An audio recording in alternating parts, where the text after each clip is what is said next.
요즘에 미국 주식시장이 사상 최고치를 계속 경신을 하니까 이런 타이틀이 요즘 자주 나옵니다.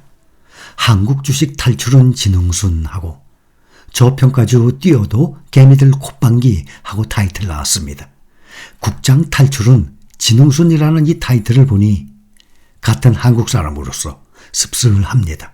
우리나라도 부디 미국까지는 따라가지 못하더라도 꾸준히 우상향하는 주식시장이 되었으면 합니다. 국내에 상장된 기업들이 대기업들이죠. 재벌들이죠. 주주 친화적인 정책, 예를 들어서 자사주 매입이라든지 배당을 늘린다든지 적어도 미국처럼 따라가지 못할 정도라도 어느 정도 말이죠.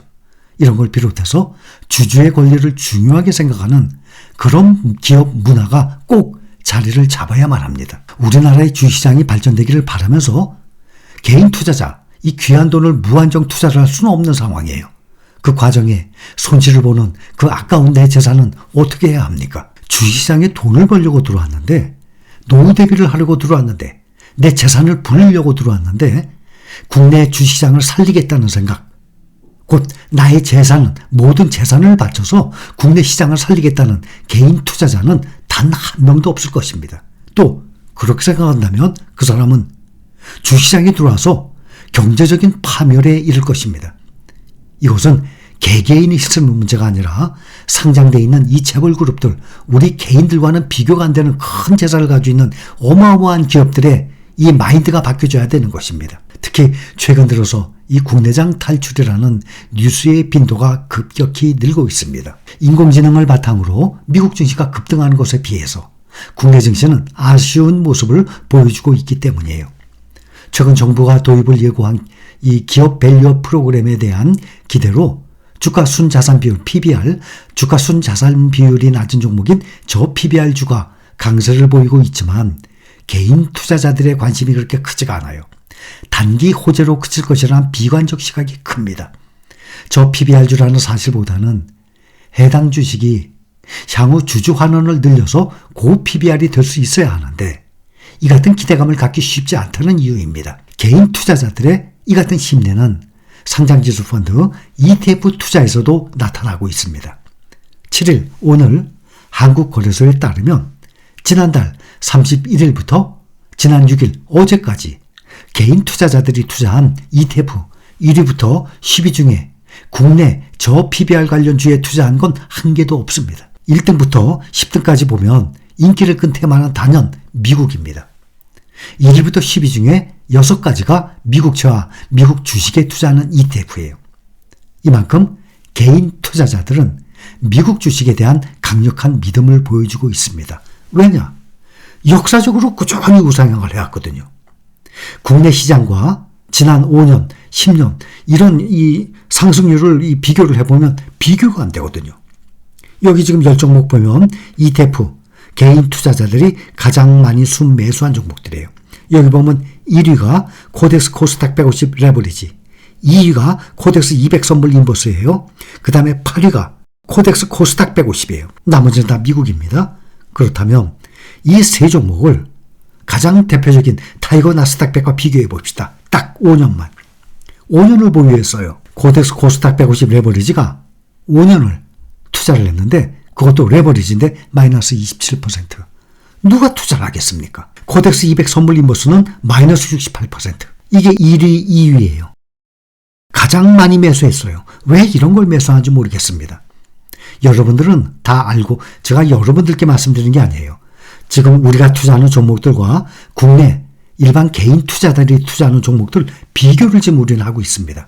그러니 당연히 우리가 투자하는 종목들이 A급 1등 주식이라는 것을 우리는 확인할 수 있어요. 그런데 지금 보면 국내 개인 투자자 순매수 상위 종목 1등, 2등 보면 5년 동안에 플러스가 아니라 마이너스예요. 투자할 이유가 전혀 없죠. 그 다음 8위에 랭크된 코덱스 코스닥 150 플러스 4%, 겨우 4%.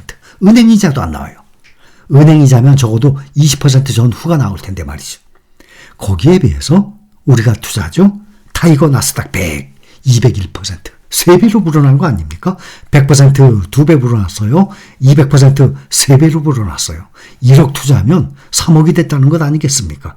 이렇게 우리가 투자하는 종목과 아예 비교가 안 됩니다. 여기 보면 이 레버리지나 인버스 말씀을 드렸죠. 특히 미국 시장 이외에는 우리나라나 뭐 중국이나 레버리지 투자 절대 하지 마세요. 여러분들도 알고 계실 겁니다. 이제는 인버스는 아예 쳐다볼 필요도 없고. 그렇다면 우리가 투자 중인 레버리지와 비교해 봅시다. 여기 5종목을 제가 올려놨어요. 미국의 직접 투자죠. 세배 레버리지 대표 TQQQ 1년 동안에 114% 2배죠. SOXL 92% 평균 1년에 투자했는데 2배로 불어났어요. 1년 만에 2배. 이거 어마어마하죠. 그 다음에 원화로 투자하는 3배가 아닌 2배 레버리지. 타이거 나스닥 100 레버리지가 있습니다. 타이거 필라델피아 반도체 레버리지 있습니다. 나스닥 100 레버리지 필반 레버리지예요. 1년 동안 74%, 88%. 타이거 나스닥 100 레버리지는 22년 2월에 상장. 또 필반 레버리지는 22년 4월에 상장해서 5년짜리 보고 싶은데 5년짜리 볼 수가 없습니다. 앞으로 5년 지나면 5년 동안의 수익률이 어떻게 되는지 타이거 나스닥 100과 딱 비교 한번 해봅시다. 74%, 88% 1년 동안. 거기에 타이거 나스닥 100이 1년 동안 35% 상승. 타이거 나스닥 100 1년에 35% 성공이죠. 1년에 10몇 %만 해도 성공인데. 그런데 2배로 투자하는 종목들, 3배로 투자하는 종목들은 2배, 3배의 수익률이 났습니다. 여기에 또 원화로 투자하는 2배 레버리지 있어요. 에이스 미국 빅테크 레버리지. 이것은 이제 상장한 지 5달 23년 9월에 상장했으니까. 이거 말고도 3배 레버리지 원화로 투자하는 FNGU, BULZ, LABU, 또 UPRO 아주 많이 있습니다. 그러나 대표적으로 시가총액도 월등히 크고 대표적인 TQQQ, SOXL 이거 2종목이면 끝이에요. 또 국내에서 투자하는 종목 중에서도 보면 에이스 미국 빅테크 레버리지도 있고 아리랑 미국 테크텐 레버리지도 있고 또 코덱스 미국 나스닥 100 레버리지도 있지만 요 정도 3종목이면 돼요. 타이거 나스닥 100 레버리지, 타이거 필반 레버리지, 또 에이스 미국 빅테크 레버리지 이 정도만 있으면 충분하리라 생각이 듭니다. 그래서 1년 동안의 수익률을 보면 타이거 나스닥 100 완벽하게 월등히 높지만 이거에 2배, 3배의 수익률이 나와요. 이게 레버리지에 투자하는 효과 아니겠습니까? 그리고 여기 1등부터 10등까지 보면 미국의 주식에 투자하는 종목들 중에 S&P 500이 있습니다. 타이거 미국 S&P 500 3등에 올라가 있죠. 9등에 타이거 미국 나스닥 100, 10등에 타이거 미국 필라델피아 반도체 나스닥. 이거 완전히 기본적인 패시브 ETF예요. 우린 다 알고 있죠. S&P 500, 나스닥 100, 필라델피아 반도체 이 3가지가 우리가 투자하고 있는 종목들 가장 기본입니다. 이것을 비중을 잘 맞춰서 이 3개에다가 추가로 몇 가지를 더 추가한다면 우리는 충분한 노후 대비 완벽하게 준비가 될 것이라고 생각합니다.